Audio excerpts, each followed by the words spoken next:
জুলাই আন্দোলনে ২ বছর পূর্ণ হলেও সেই সময়ে বহু হত্যা মামলা এখনো তদন্ত ও আদালতের বিভিন্ন ধাপে আটকে আছে।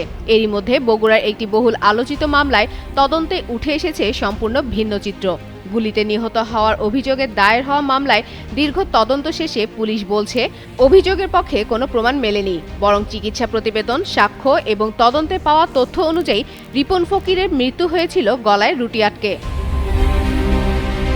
বৈষম্যবিরোধী ছাত্র আন্দোলনের সময় রিপন ফকির হত্যার অভিযোগে করা মামলায় ক্ষমতাচ্যুত প্রধানমন্ত্রী শেখ হাসিনা সহ ১০৪ আসামির সবাইকে অব্যাহতির সুপারিশ করে আদালতে চূড়ান্ত প্রতিবেদন জমা দিয়েছে বগুড়া ডিবি পুলিশ। তদন্তকারী কর্মকর্তা এসআই ফেরদৌস আলী অভিযোগের সত্যতা না পাওয়ায় সম্প্রতি বগুড়া সিনিয়র জুডিশিয়াল ম্যাজিস্ট্রেট আদালতে প্রতিবেদন দাখিল করেন। আগামী ১০ আগস্ট প্রতিবেদন গ্রহণের বিষয়ে শুনানি অনুষ্ঠিত হবে।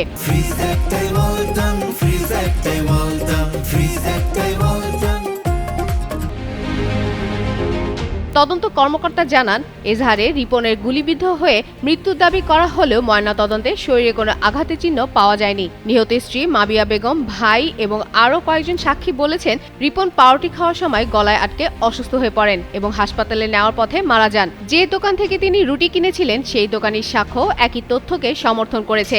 এছাড়া মরদেহ গোসল করানো ব্যক্তিও জবাববন্দিদের শরীরে কোনো আঘাতের চিহ্ন না থাকার কথা জানিয়েছেন।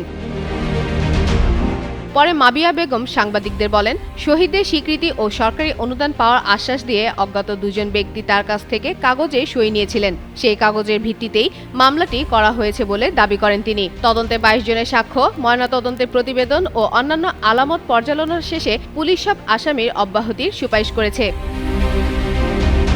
ফাতেমা ফাতেহ জান, যুগান্তর নিউজ।